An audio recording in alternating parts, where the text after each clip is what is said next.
One TV1. Maka selanjutnya sebelum tanya jawab, izinkan saya mengundang dan memohon kesediaan, mohon maaf dibatasi 6 orang ya.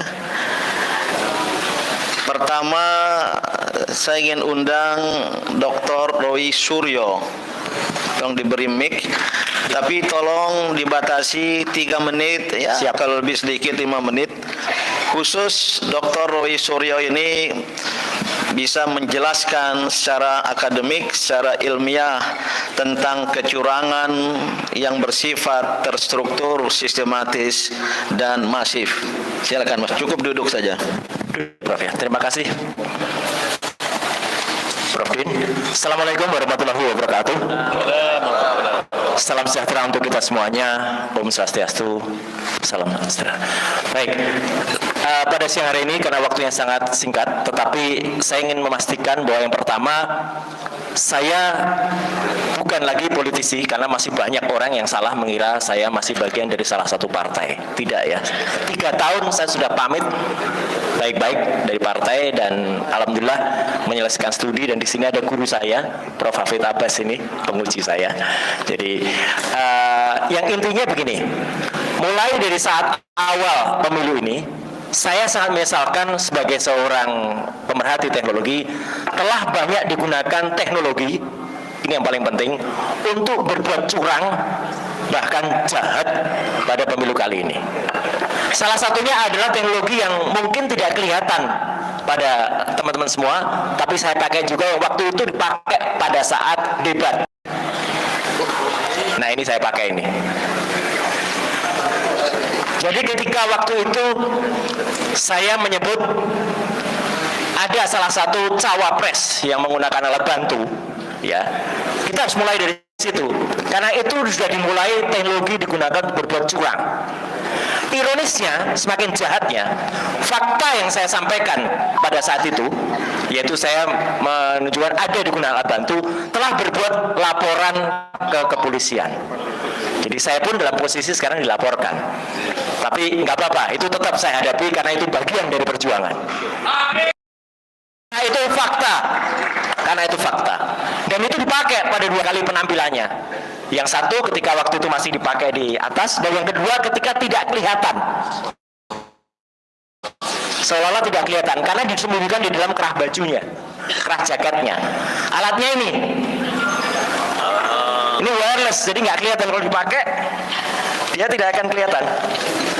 Dimasukkan dalam kerah bajunya. Ya, ini karena ini kerah baju kelihatan. Tapi kalau dia jaketnya dibikin berdiri, maka itu tidak kelihatan. Yang kedua adalah sekarang sudah mulai perhitungan suara. Dan salah satu teknologi yang dipakai adalah teknologi yang namanya OMR, Optical Mark Reader, atau OCR, Optical Character Recognizer. Seolah-olah teman-teman media juga dibuat takjub dengan teknologi. Itu teknologi kuno. Sudah diciptakan sejak 110 tahun yang lalu.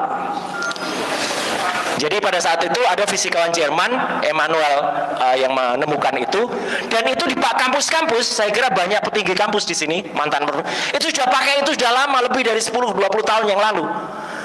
Tapi kenapa sangat konyol ketika dipakai sekarang? Kalau tidak ada unsur tertentu yang di dalamnya. Artinya apa? Teknologi yang dipakai OMR atau OCR itu biasa, itu dipakai untuk memindai. Dan ini sebenarnya simple kalau terjadi kesalahan. Kalau ada 1 dibaca 4, dibaca 7, itu normal. Tapi di sini terjadi sebuah automatic algorithm. Algoritma otomatis yang bisa membuat atau menambah.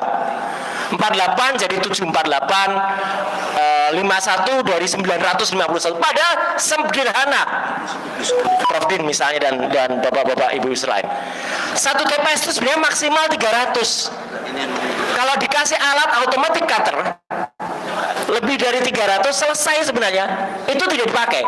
Dan di kesempatan ini dengan segala hormat saya mengajak pada salah satu kampus ternama di Bandung untuk buka suara. Karena di balik Sirekap sebenarnya ada kampus di Bandung itu yang menemukan itu Sirekap itu atau membuat itu 4 tahun yang lalu pada tahun 2020 ketika bisa digunakan di pilkada. Salah satu tokoh penemunya sekarang menjadi wakil rektor di situ. Ayo bicara. Para peneliti, para kampus jangan diam saja. Jangan mau kampus atau institusi itu diduduk di balik ini, karena sistem yang sedang terjadi desainnya yang salah dan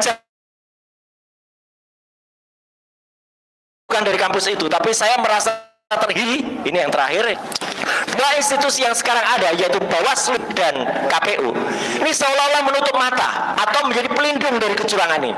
Bahkan Bawaslu mengatakan trial and error ini biasa. Masya Allah, pemilu yang menggunakan teknologi dan 247 rakyat kita terganggu dalamnya masih dimungkinkan trial and error.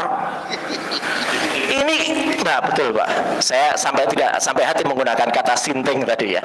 Tapi itu betul. Jadi itu keterlaluan. Tidak boleh, apalagi itu menggunakan APBN, menggunakan uang rakyat, uang kita yang dipakai di situ. At last dan not least, saya menolak keras statement salah satu komisioner KPU pada konferensi pers kemarin, Prof. Din, yang mengatakan semua data ada di dalam negeri. Tidak.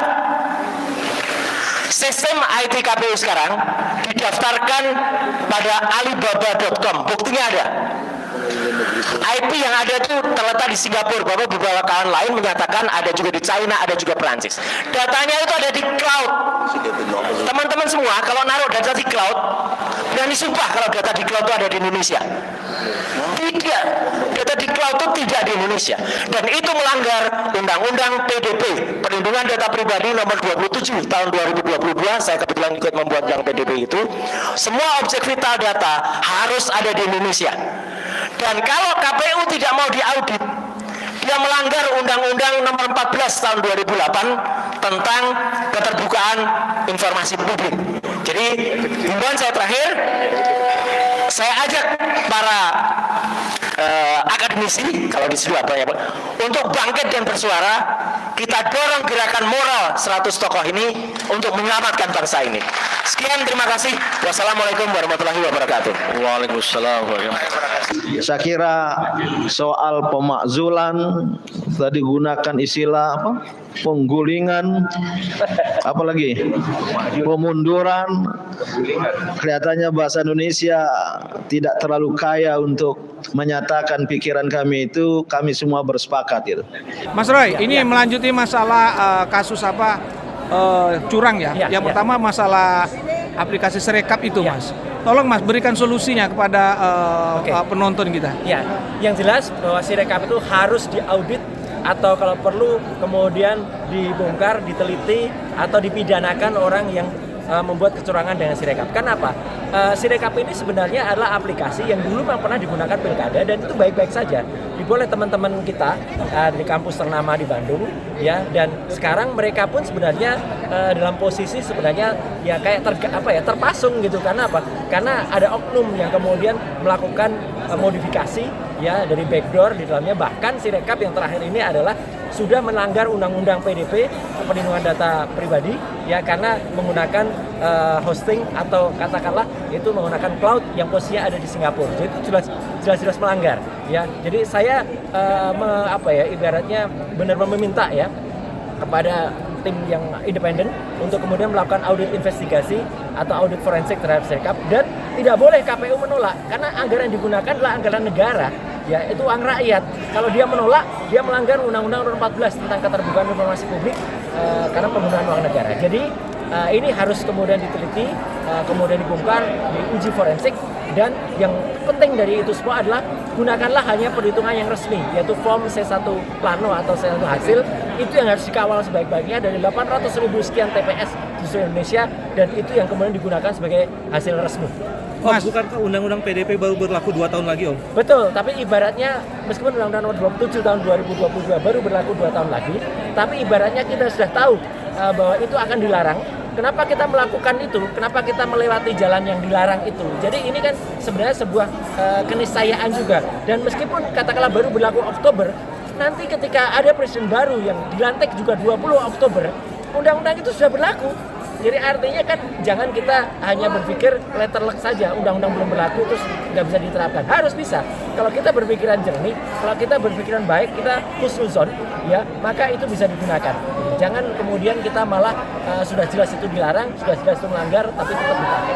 Mas, ini kan sifat dari Jokowi ini kan apa yang diucapkan pasti beda aplikasi. Gimana tuh Mas? Ya, menghadapinya? Itu mungkin lebih cocok orang psikolog yang kemudian menganalisa atau bahkan pakar kesehatan lah yang menganalisa. Tapi kalau menurut saya adalah apa yang salah menurut teknologi ya jangan kemudian diteruskan. Dan saya yang paling tidak rela adalah teknologi digunakan untuk mendukung kejahatan. Ya. Kenapa saya bilang mendukung kejahatan? Mulai dari debat Capres yang beberapa tahun lalu ya, debat Capres dan Cawapres itu. Sudah ada teknologi yang digunakan untuk kejahatan. Artinya ada alat-alat bantu yang dipersiapkan. Ya bahkan saya dituduh menyebarkan hoax padahal itu fakta. Ya KPU pun akhirnya kan meralat gitu. Yang tadinya 3 meg akhirnya hanya menjadi 1 meg. Dan yang terakhir seolah-olah dia lepas bebas tanpa alat. Padahal ada alatnya juga gitu ya. Hanya sayang waktu itu tidak kemudian dilakukan pemeriksaan karena pihak dari yang harusnya memeriksa mengatakan tidak mungkin memeriksa seorang calon yang dia masuk dalam kategori anak seorang pejabat negara. Jadi kan ini kan konyol sekali. Artinya kalau saya concernnya terhadap teknologi, ya jangan teknologi digunakan untuk kejahatan, termasuk Sirekap yang malah bisa digunakan untuk kejahatan, untuk mendorong orang melegitimasi kekuasaan yang sebenarnya itu salah. Jadi Om tadi menghimbau orang yang dari ITB itu maksudnya peran dia apa nih dalam gini jadi saya justru membela kampus ternama dari Bandung itu untuk apa? Untuk ikut bersuara. Jangan mau kampus dari Bandung itu yang sekarang malah menjadi ejekan di sosial media gitu. Karena dianggap ikut di dalamnya. Karena jelas kalau dari kampus saya kira murni lah baik, tapi kemudian karena dia mungkin kepala timnya itu sekarang menjadi pejabat di posisi rektorat ya, mungkin dia agak takut gitu. Ayo jangan takut bersuara, karena kalau bersuara Anda ikut meneriakkan, Anda ikut kemudian memurnikan kembali gerakan ini, sama seperti para tokoh, para rektor, para profesor-profesor dan para guru besar, para doktor di seluruh kampus. Ayo bangkit lagi gitu. Jangan kemarin sudah menyampaikan sikap kemudian berhenti. Jangan, gerakan kita belum selesai. Gerakan kita masih panjang. Indonesia masih harus kita perjuangkan. Yang maksud itu ketua tim itu yang membuat Sirekap di tahun 2020. Ya. Jadi dia yang membuat ketuanya. Jadi ada tim dari kampus ternama di Bandung yang sempat membuat itu dan waktu itu digunakan pilkada, dan sekarang program yang sama dipakai, tapi ada beberapa penyimpangan kalau menurut saya. Karena satu menggunakan cloud di Singapura, menggunakan cloud Alibaba. Kalau dulu malah enggak. Kalau dulu ada internal di dalam negeri, sekarang dipakai. Tapi kan namanya masih tetap nama yang dulu timnya. Jadi artinya kasihan. Saya justru bela teman-teman dari Bandung itu, ayo ikut bersuara gitu loh. Untuk menyampaikan sesuatu yang benar dan dikoreksi, dan kemudian melakukan, kalau perlu malah lakukan sendiri audit investigatif yang ada, audit forensiknya, dan KPU harus bisa terbuka menerima ini. Artinya yang membuka aksesnya itu bukan dari kampus itu dong? Ada oknum. Saya melihat, saya menyatakan ada oknum. Tapi apakah dari tim itu juga? Nanti akan terlihat pada saat audit forensik. Oleh karena itu harusnya yang bikin juga bersuara dulu gitu ya. Betul. Jadi ini justru saya bela mereka.